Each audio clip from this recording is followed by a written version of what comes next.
aquí todo va de mal en peor. La semana pasada se murió mi tía Jacinta. El sábado, cuando ya la habíamos enterrado y comenzaba a bajársenos la tristeza, comenzó a llover como nunca. A mi papá eso le dio coraje porque toda la cosecha de cebada estaba soleándose en el solar. Y el aguacero llegó de repente en grandes olas de agua, sin darnos tiempo ni siquiera a esconder aunque fuera un manojo. Lo único que pudimos hacer todos los de mi casa fue estarnos arrimados debajo del tejabán, viendo cómo el agua fría que caía del cielo quemaba aquella cebada amarilla tan recién cortada. Y apenas ayer, cuando mi hermana Tacha acababa de cumplir 12 años, supimos que la vaca que mi papá le regaló para el día de su santo se la había llevado el río. El río comenzó a crecer hace 3 noches, a eso de la madrugada. Yo estaba muy dormido y, sin embargo, el estruendo que traía el río al arrastrarse me hizo despertar enseguida y pegar el brinco de la cama con mi cobija en la mano, como si hubiera creído que se estaba derrumbando el techo de mi casa. Pero después me volví a dormir porque reconocí el sonido del río y porque ese sonido se fue haciendo igual hasta traerme otra vez el sueño.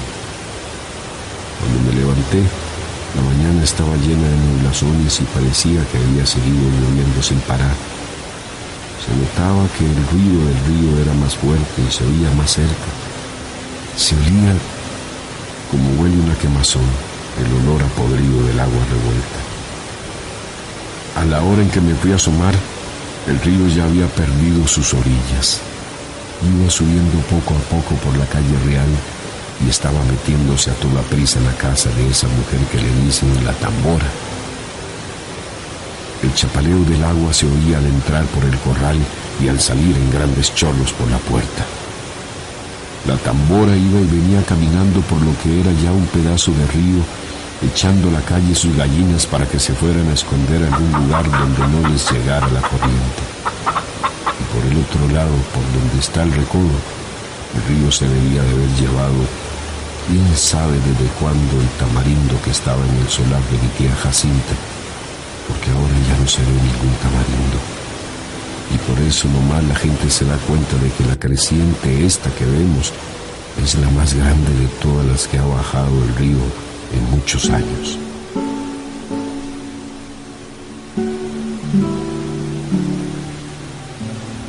Mi hermana y yo volvimos a ir por la tarde a mirar aquel amontonadero de agua que cada vez se hace más espesa y oscura y que pasa ya muy por encima de donde debe estar el puente.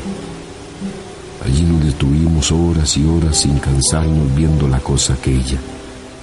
Después nos subimos por la barranca porque queríamos oír bien lo que decía la gente, pues abajo, junto al río, hay un gran ruidazal y solo se ven las bocas de muchos que se abren y se cierran y como que quieren decir algo, pero ya no se oye nada.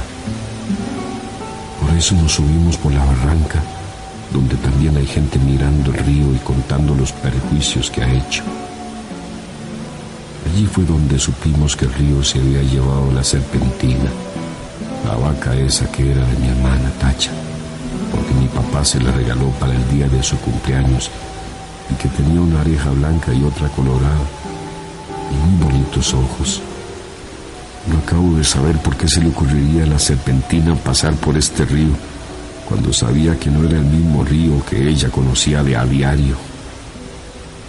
La serpentina nunca fue tan atarantada. Lo más seguro es que ha de haber venido dormida para dejarse matar así nomás por nomás. A mí muchas veces me tocó despertarla cuando le abría la puerta del corral, porque si no, de su cuenta, allí se hubiera estado el día entero con los ojos cerrados, bien quieta y suspirando como se oye suspirar a las vacas cuando duermen. Y aquí ha de haber sucedido eso, que se durmió. Tal vez se le ocurrió despertar al sentir que el agua pesada le golpeaba las costillas. Tal vez entonces se asustó y trató de regresar, pero al volverse se encontró entreverada y acalambrada entre aquella agua negra y dura como tierra corrediza. vez bramó pidiendo que la ayudara. Bramó como solo Dios sabe cómo. Yo le pregunté a un señor que vio cuando la arrastraba el río si no había visto también al becerrito que andaba con ella, pero el hombre dijo que no sabía si lo había visto. Solo dijo que la vaca manchada pasó patas arriba, muy cerquita de donde él estaba, y que allí dio una voltereta y luego no volvió a ver ni los cuernos, ni las patas, ni ninguna señal de vaca. Por el río rodaban muchos troncos de árboles con todo y raíces, y él estaba muy ocupado en sacar leña, de modo que no podía fijarse si eran animales o troncos los que arrastraba.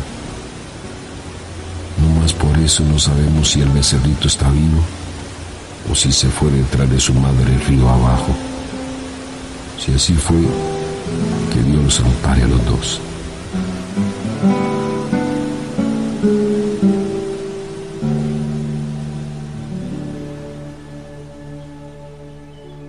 La apuración que tienen en mi casa es lo que pueda suceder el día de mañana, ahora que mi hermana Tacha se quedó sin nada, porque mi papá con muchos trabajos había conseguido a la serpentina, desde que era una vaquilla, para dársela a mi hermana, con el fin de que ella tuviera un capitalito y no fuera a ir de piruja como lo hicieron mis otras dos hermanas, las más grandes. Según mi papá, ellas se habían echado a perder porque éramos muy pobres en mi casa y ellas eran muy retobadas. Desde chiquillas ya eran rezongonas, y tan luego que crecieron les dio por andar con hombres de lo peor, que les enseñaron cosas malas. Ellas aprendieron pronto y entendían muy bien los chiflidos cuando las llamaban a altas horas de la noche. Después salían hasta de día. Iban cada rato por agua al río y a veces, cuando uno menos se lo esperaba, allí estaban en el corral, revolcándose en el suelo, todas encueradas y cada una con un hombre trepado encima. Entonces mi papá las corrió a las dos. Primero les aguantó todo lo que pudo, pero más tarde ya no pudo aguantarlas más y les dio carrera para la calle. Ellas se fueron para Yutra, o no sé para dónde, pero andan de pirujas. Por eso le entra la mortificación a mi papá, ahora por la Tacha, que no quiere que vaya a resultar como sus otras dos hermanas, a sentir que se quedó muy pobre viendo la falta de su vaca, viendo que ya no va a tener con qué entretenerse mientras le da por crecer y pueda casarse con un hombre bueno que la pueda querer para siempre. Y eso ahora va a estar difícil. Con la vaca era distinto, pues no hubiera faltado quien se hiciera el ánimo de casarse con ella, solo por llevarse también aquella vaca tan bonita. La única esperanza que nos queda es que el becerro esté todavía vivo.